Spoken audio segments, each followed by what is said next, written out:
It's important to get to know about St. Mark, the evangelist who first put the gospel in writing.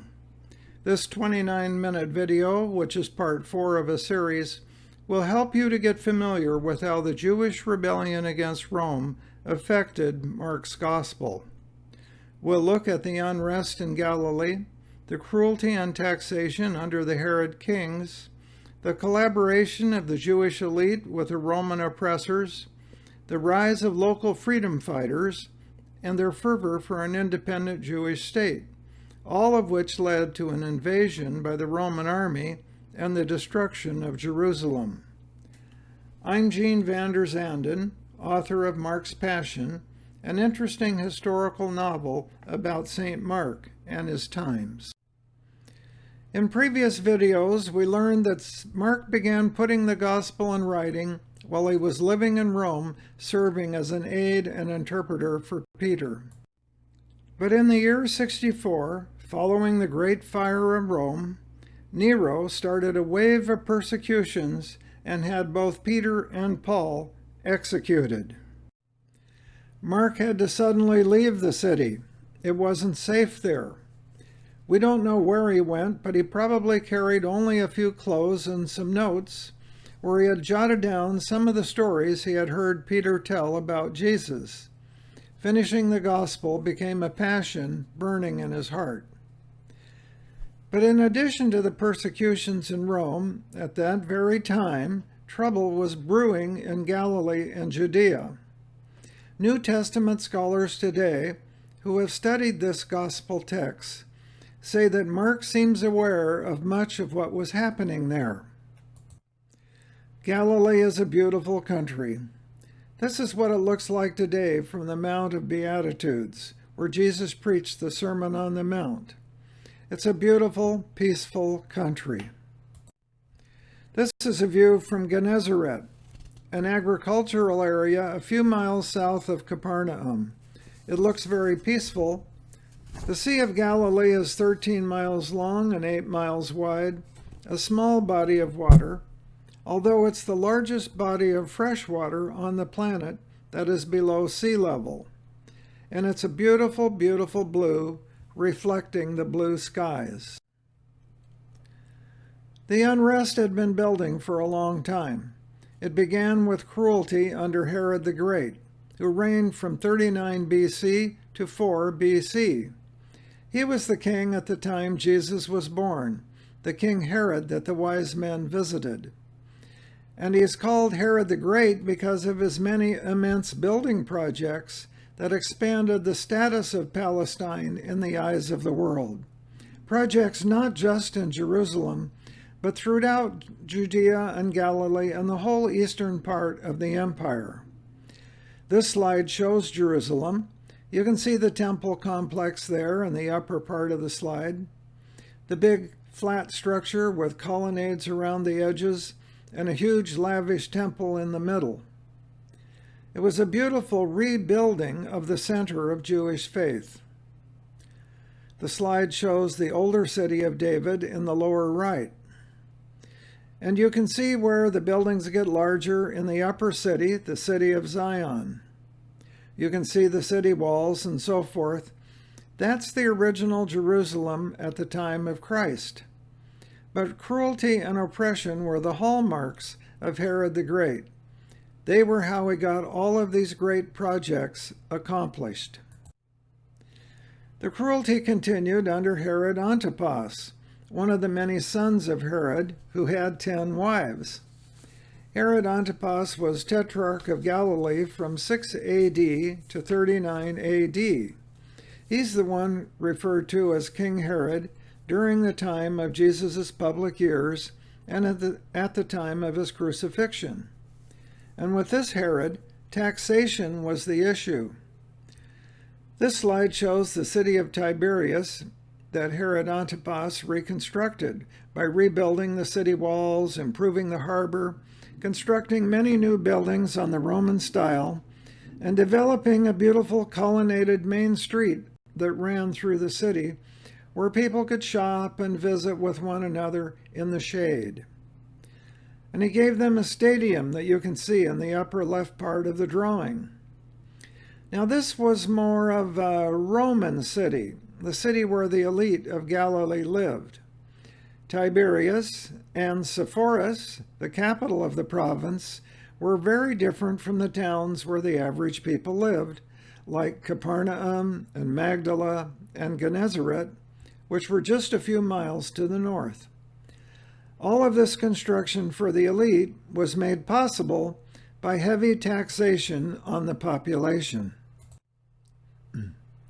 The cooperation of the Jewish leadership with the Romans was essential to make the machinery run.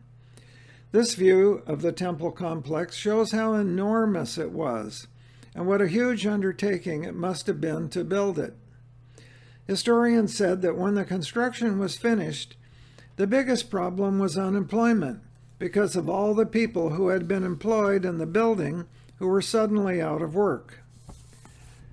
On the lower left, you can see the steps that pilgrims entered.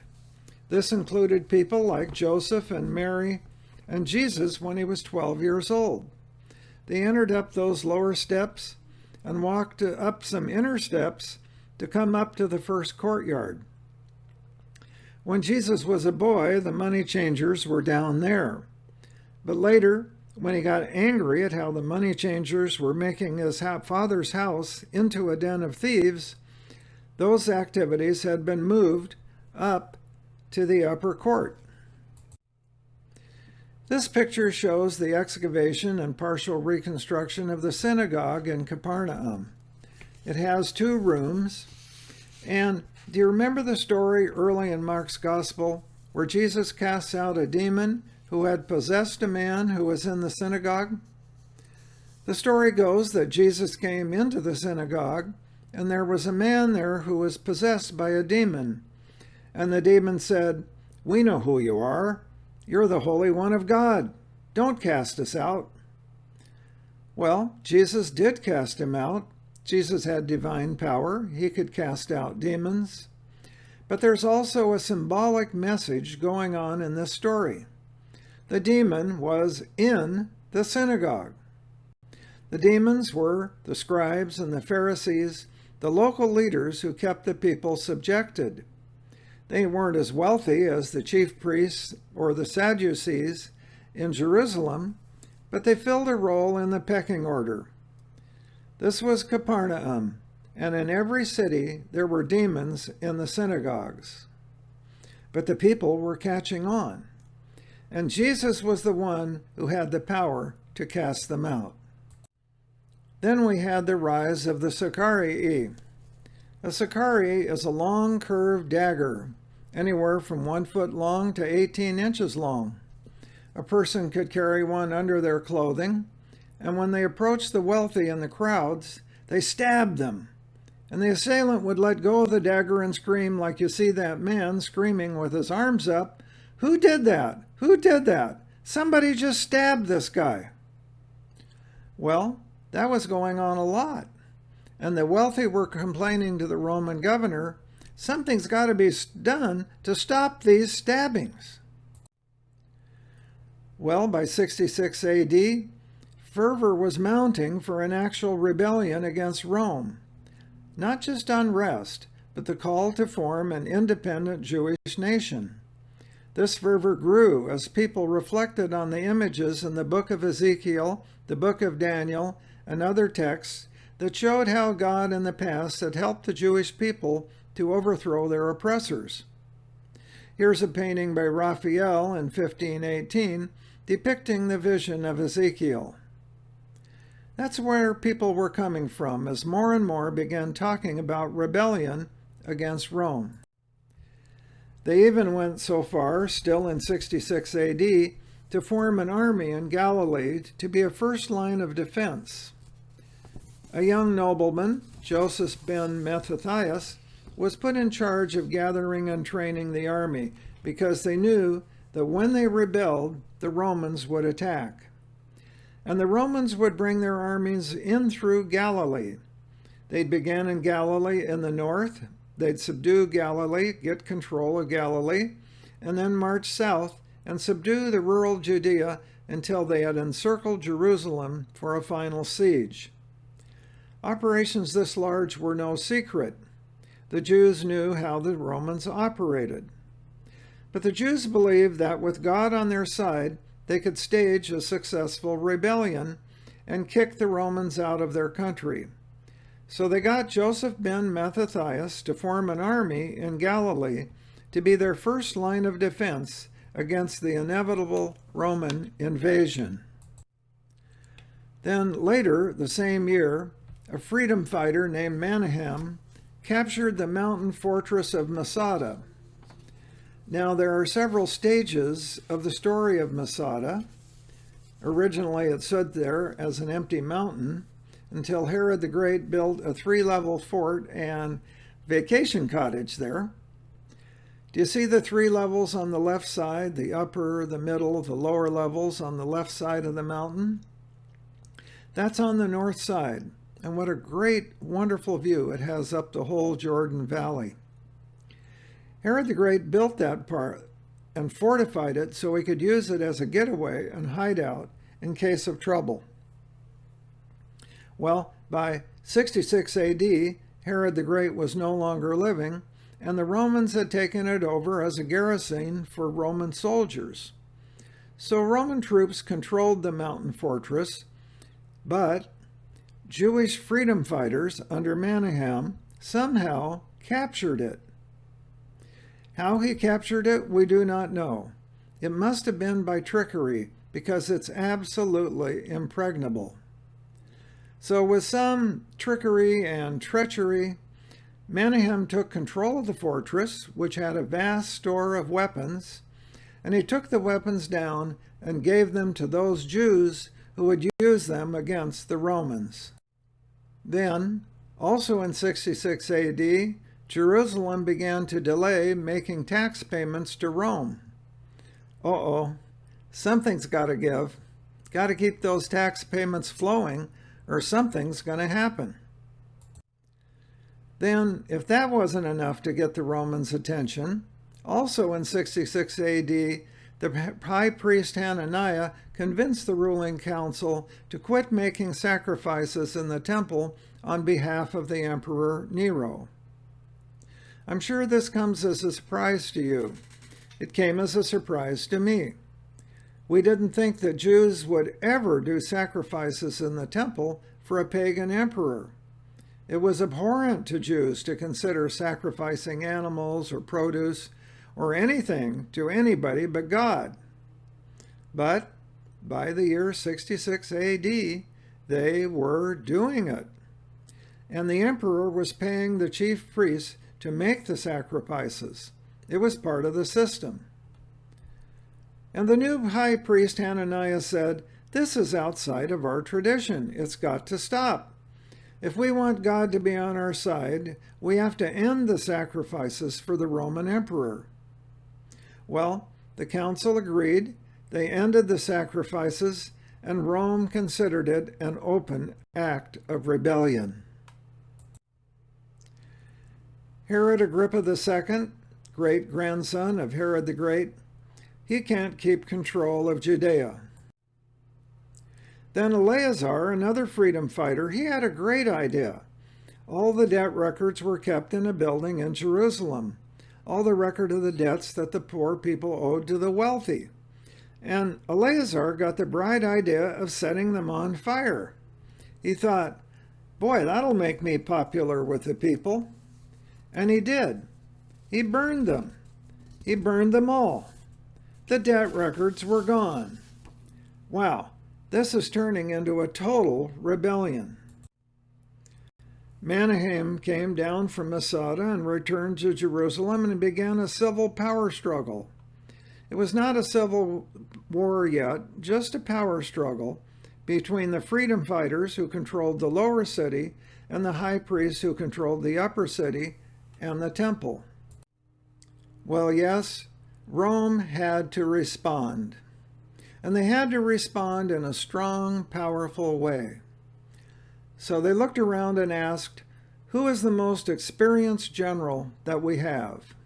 Who's the most experienced general who can get down there and wrap this up and teach those Jews a lesson?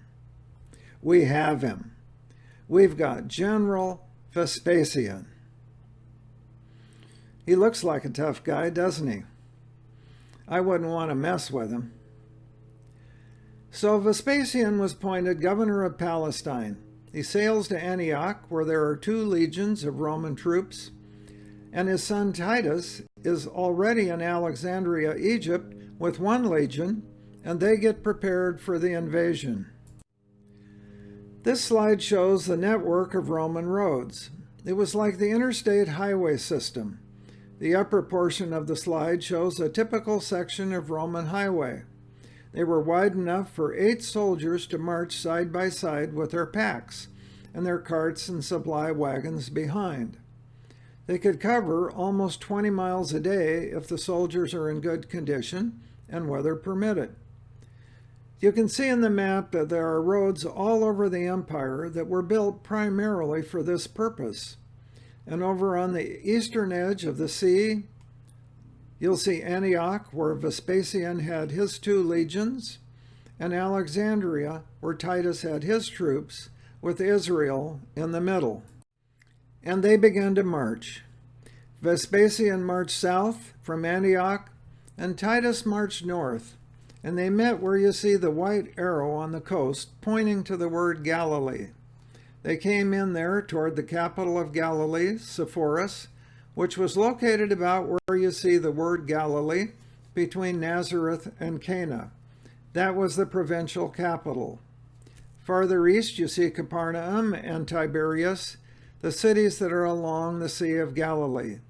They marched in there, and it didn't take very long to get moving and engage with their enemy. What about Joseph's forces? Joseph ben Mattathias? He's there to stop the Romans, of course. But when his forces see the long Roman columns, they turn on their heels and flee. Very few of them even wanted to begin to fight. Well, when Vespasian heard about the army, he chased Joseph. He chased Joseph all the way to the Sea of Galilee and up to a small walled city called Jotapata, where Joseph thought he could hide. But the Roman generals don't leave behind anybody. Vespasian besieged the city. They besieged the city, they broke through the walls, they found Joseph, even though he was hiding, and they brought him to the feet of Vespasian and Titus. And what did Joseph do? Joseph said, "Hi guys, I'm your friend. I can help you. I can be of real value. I know these people. I know their ways. I know their roads. I know their cities." Joseph defected to the other side. Joseph became a Roman. He was a Jewish Roman, of course. He even changed his name to Josephus. He lived the rest of his life in riches, and he's the one who wrote the history of the Jews and the history of the Jewish war against Rome.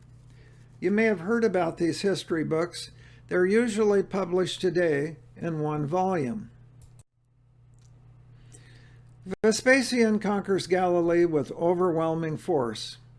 There was no question that he would subdue that territory. And as the armies marched south, Christians all over the empire began to ask, what's going to happen to the Christians in Jerusalem? There was a large Christian community in Jerusalem, originally led by James, the brother of the Lord, or the cousin of the Lord. James at that point had already been executed by the Sanhedrin. But there were a number of Christians there, and people wondered, what will happen to them? They were on nobody's side. They were not on the side of the Jews, so the Jews considered them traitors. And they certainly were not on the side of the Romans. They were caught in the middle. And probably the best thing for them would have been to flee Jerusalem, to flee their homes and leave their businesses, but they stayed. So the question echoed throughout the Christian world, what's going to happen to them? Well, things should have progressed rapidly from there, but 68 to 69 AD became a time of transition. Early in 68, Vespasian conquered rural Judea. No problem. Wrap that up. His forces circled Jerusalem, and he was ready to move in for the siege. But then something happened that brought the whole thing to a pause. Nero was dead. Yes, Nero was dead. Nero's excesses had sickened the Senate, and the Senate voted to have Nero assassinated, to actually have him beat to death by his peers. That's the only way you can get rid of an emperor. This is a drawing showing how Roman soldiers breaking in to capture Nero at a hideout, and just before the troops broke in, Nero cut his throat. Yeah, Nero killed himself. Suicide was common in the pagan culture. It's abhorrent for Christians to consider suicide, but in the pagan culture it was considered an honorable way for a leader such as Nero to die. Better to die nobly by suicide than to be beaten to death by your peers. Now, with Nero out of the way, the empire needed a new Caesar. So they picked Galba, then Otho, then Bathalius. And neither of them lasted even 6 months. They all were executed or allowed to commit suicide. They didn't last very long. So as we get into 69, two things happen that are interesting. The Christians, during the lull, did decide to leave Jerusalem. Whole caravans could go in and out during this lull. So in this map, you see the Jordan River, and about halfway between Galilee and Judea, over on the right side, the east side of the river, do you see that little city of Pella? That's where they went, and it became a position of relative safety. They stayed there and flourished there until the war was over. And after the war ended and the troops moved on, a lot of them returned to Jerusalem to rebuild their homes and rebuild their lives. Well, who should they select to be the next Caesar? The most popular leader in the empire was Vespasian, and the Senate tapped Vespasian to be the next emperor. Here's another painting by Rubens. Vespasian looks a little different, doesn't he? With a garland around his head and a red robe around his shoulders, he doesn't look quite the same. So Vespasian sails for Rome, and he leaves Titus in charge of all the forces to finalize the siege of Jerusalem. Vespasian goes to Rome, and Titus begins the siege. Siege warfare is a terrible thing. A terrible, terrible way to break in and burn and starve out a city. The walls don't crumble immediately. The armies move into place where they can throw in burning objects to get fire started in the city. There's no way in and there's no way out. The city is encircled. Food begins to get short. The Romans build a wall of their own to protect their troops and prevent anyone from escaping. The siege continues, fires, missiles, lances, until they break through. Food shortages, oh, the food shortages were terrible. You know, the Jews believed that God would be on their side. It said so in the scriptures. Of course, there were plenty of scriptures where God did not take their side, and they lost wars. But they weren't looking at those scriptures. They were looking only at the scriptures where the war was won by the power of God. But it didn't happen. Didn't happen. Many of the people starved. And by 70 AD, Jerusalem is totally destroyed. This is a sad story. I'm sorry to be telling you such a sad story. But that's the way it went. It didn't need to happen. It didn't need to happen, but it did happen. And just as Jesus had predicted, not one stone was left upon a stone. The soldiers didn't just burn everything they could. They dismantled the stone buildings and the infrastructure. Not one stone was left upon a stone. The only thing that was left was a section of wall on the western side that the Jews today call the Wailing Wall. And Titus? Well, General Titus, he heads to Rome for a hero's welcome, of course.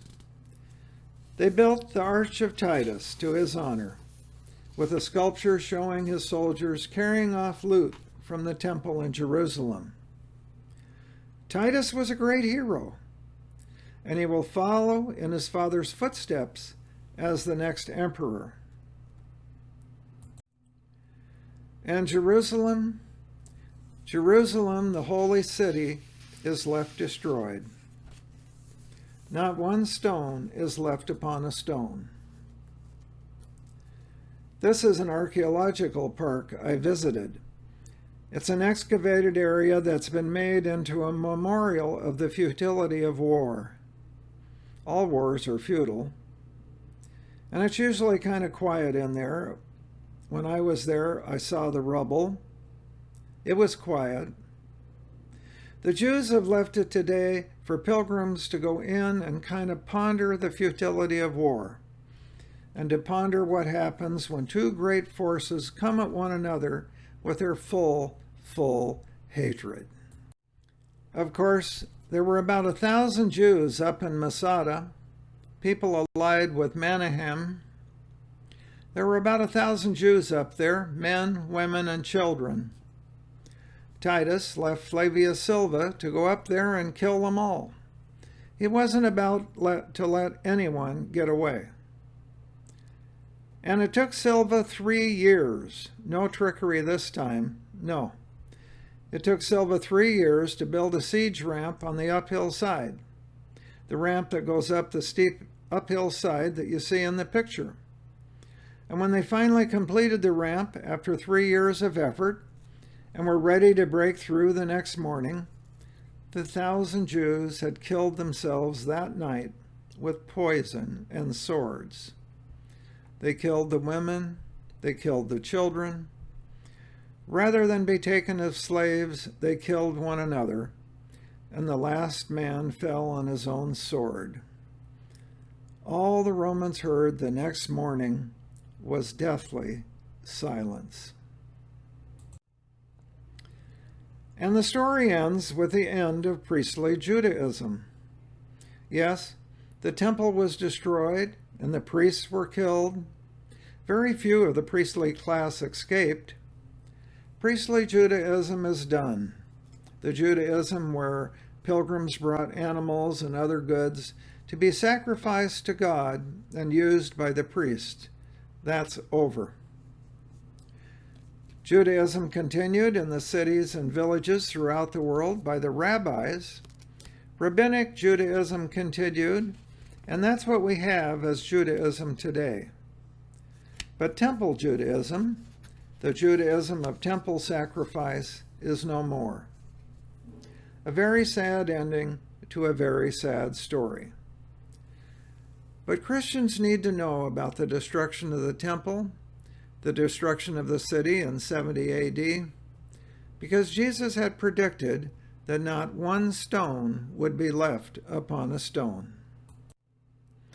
So where was Mark in all this? He seems aware of the build-up to the war. Why didn't he write more? I began this lecture talking about Mark, and I'm ending it talking about the destruction of Jerusalem. Where was Mark?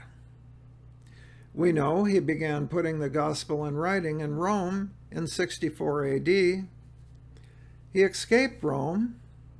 We know he did finish the gospel. We have it now. But questions remain.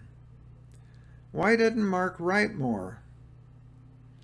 Was he still alive? Did Mark know the outcome of the war? Why didn't Mark tap other sources like John or Mary Magdalene or Mary the mother of Jesus or any of the other disciples who might have told him more? Why didn't any of that take place? We don't know the answers.